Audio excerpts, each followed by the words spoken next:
दोस्तों नमस्कार। शाम की चाय के साथ 10 इम्पॉर्टेंट करंट अफेयर सेशन में आपका स्वागत है। आज दिनांक है 2 नवंबर 2020। तो चलिए स्नैक्स के तौर पर लेते हैं पहले इम्पॉर्टेंट करंट अफेयर को। कौन सा क्रिकेटर T20 क्रिकेट में 1000 छक्के लगाने वाला पहला बल्लेबाज बन गया है? तो इस तरह के पहले बल्लेबाज बन गए हैं क्रिस गेल, जिन्होंने T20 क्रिकेट में कुल 1000 छक्के लगा लिए हैं। ठीक है, किस टीम से हैं ये है किंग्स 11 पंजाब से।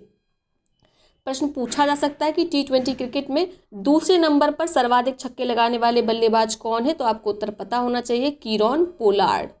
इन्होंने कुल 690 छक्के लगाए हैं T20 क्रिकेट में। ठीक है, अगला प्रश्न देखते हैं। भारत के नए मुख्य सूचना आयुक्त का नाम बताइए।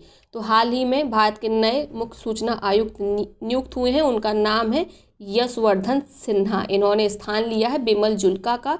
मोस्ट इम्पॉर्टेंट दोनों ही नाम याद रखिएगा। ठीक है, यदि प्रश्न आ जाए कि भारत के प्रथम मुख्य सूचना आयुक्त कौन थे, तो आपको उत्तर पता होना चाहिए, वजाहत हबीबुल्लाह। और यदि प्रश्न आ जाए कि भारत की पहली महिला मुख्य सूचना आयुक्त कौन थी, तो आपका उत्तर होगा दीपक संधू। क्लियर हो गया। अब बात करते हैं केंद्रीय सूचना आयोग की। तो इसका गठन हुआ था 12 अक्टूबर 2005 को। किस अधिनियम के तहत? सूचना के अधिकार अधिनियम 2005 के तहत। आवाज़ आपको थोड़ा सा अजीब लग सकती है, गला बैठा हुआ है, कॉपरेट करिएगा। किस मंत्रालय ने सर्व पावर पहल की शुरुआत की? तो सर्व पावर पहल ये किस तरह की पहल है? इसमें महिलाओं को रिसर्च एंड डेवलपमेंट के लिए प्रोत्साहित किया जाएगा और इस तरह की पहल की शुरुआत की गई है विज्ञान और प्रौद्योगिकी मंत्रालय के द्वारा। विज्ञान और प्रौद्योगिकी मंत्री कौन है? डॉक्टर हर्षवर्धन सिन्हा है। ठीक है, इस योजना के तहत देश के प्रमुख शोध संस्थानों में महिला शोधकर्ताओं को 2 श्रेणियों में विभाजित करके उच्च स्तरीय रिसर्च एंड डेवलपमेंट के लिए प्रोत्साहित किया जाएगा। एक तो उन्हें स्कॉलरशिप दी जाएगी, दूसरे बड़े जो रिसर्च इंस्टीट्यूट है उनमें उनको आरक्षण भी दिया जाएगा ताकि वो अपनी रिसर्च को प्रमोट कर पाएँ। आगे देखते हैं, फिट इंडिया वॉकथन का आयोजन किसके द्वारा किया गया है? तो हाल ही में किया गया है फिट इंडिया वॉकथन का आयोजन।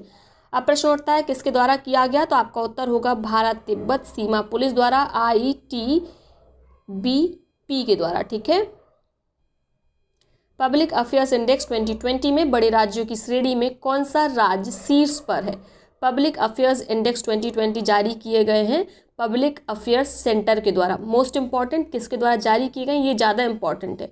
इसको जारी किया है पब्लिक अफेयर्स सेंटर के द्वारा। यह क्या है? यह एक नॉट फॉर प्रॉफिट ऑर्गेनाइजेशन है जिसकी अध्यक्षता करते हैं के कस्तूरी रंगन। इसमें 2 तरीके से रैंक निकाली गई है। बड़े राज्यों की रैंकिंग एक साथ निकाली गई है, छोटे राज्यों और हिमालयी राज्यों की रैंकिंग एक साथ निकाली गई है। तो बड़े राज्यों में शीर्ष स्थान मिला है केरल को, दूसरे नंबर पर है तमिलनाडु, तीसरे नंबर पर है आंध्र प्रदेश। ठीक है, और बड़े राज्यों में सबसे निचले पायदान पर रखा गया है यूपी को, फिर रखा गया है उड़ीसा को और फिर रखा गया है बिहार को। तो यानी वैसे तो यूपी उड़ीसा बिहार सबकी ही कंडीशन ख़राब है, लेकिन फिर भी बिहार की अगर हम बात करें तो यूपी के कंपैरिजन में बेटर है। ठीक, इसमें क्या देखा जाता है? इसमें देखा जाता है जो भी गवर्नमेंट की पॉलिसीज़ हैं उनका किस तरीके से कार्यान्वयन हो रहा है, सुशासन है कि नहीं। ठीक है, तो इसमें क्या देखा जाता है कि जो बेस्ट गवर्नड स्टेट है उनको शीर्ष स्थान प्रदान किया जाता है। तो केरल को मिला है सुशासन के मामले में पहला स्थान। और अगर हम छोटे राज्यों की बात करें तो छोटे राज्यों में शीर्ष स्थान पर मिला है गोवा को, और फिर दूसरे नंबर पर कौन है? मेघालय है। और अगर हम बात करें छोटे राज्यों में निचले पायदान पर किसको रखा गया है, तो निचले पायदान पर रखा गया है मणिपुर को और दिल्ली को। आगे देखते हैं, राज्य वित्त 2020-21 के बजट का अध्ययन शीर्षक से रिपोर्ट किसके द्वारा जारी की गई?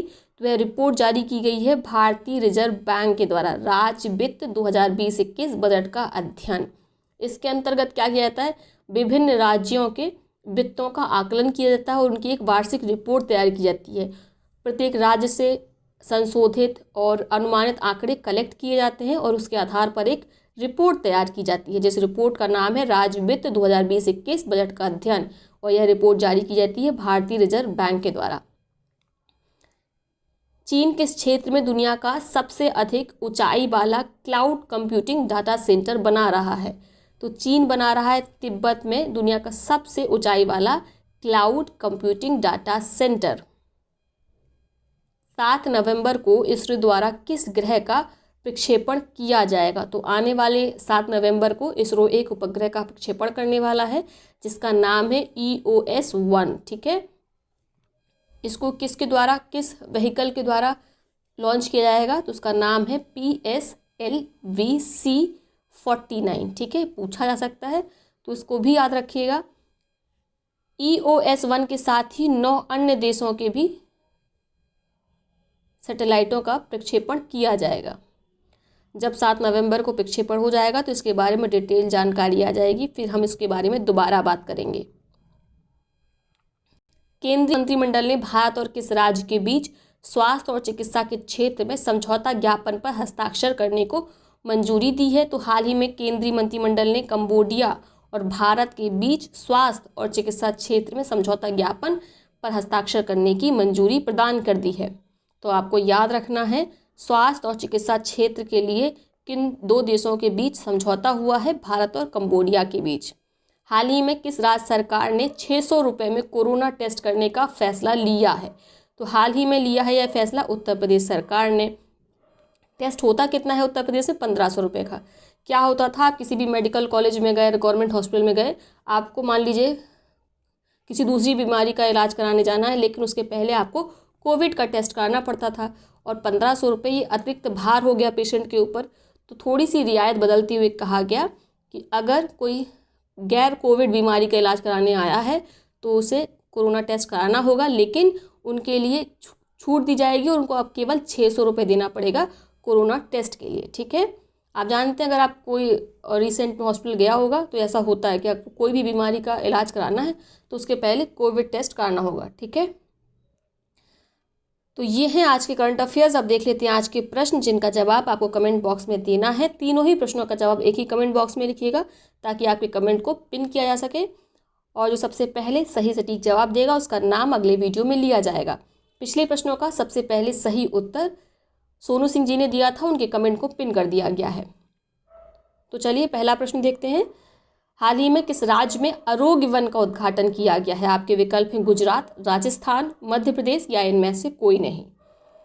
भारतीय रेलवे ने महिला यात्रियों की सुरक्षा के लिए कौन सी पहल शुरू की है? सखी सहेली, मेरी सहेली, सखी सुरक्षा या दुर्गा? किस संस्थान ने secure application for internet sign नाम से एक मैसेजिंग एप्लीकेशन विकसित की है? आपके विकल्प हैं भारतीय सेना, IIT मद्रास, इसरो, इनमें से कोई नहीं। अब देख लेते हैं पिछले प्रश्न जिनका जवाब हमें देना है। इन प्रश्नों का सबसे पहले सही जवाब सोनू सिंह जी ने दिया था।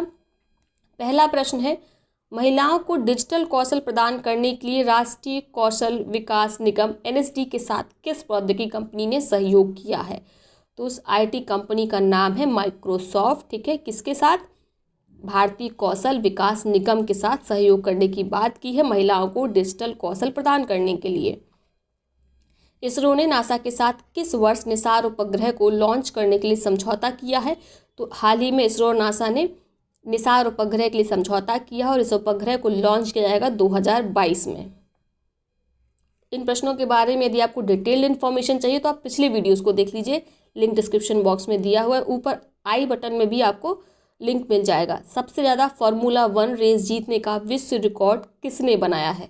तो सबसे ज़्यादा फार्मूला 1 रेस जीतने का विश्व रिकॉर्ड बनाया है लुइस हैमिल्टन ने। इन्होंने रिकॉर्ड किसका तोड़ा है? माइकल शूमाकर का। ठीक है, दोनों नाम याद रखना है, दोनों ही नाम इंपॉर्टेंट हैं। तो ये है आज का सेशन। आई होप वीडियो आपको पसंद आया होगा। वीडियो को लाइक करें, साथ ही अपने मित्र और सहपाठियों के साथ इसे शेयर करना बिल्कुल ना भूलें। बहुत बहुत धन्यवाद।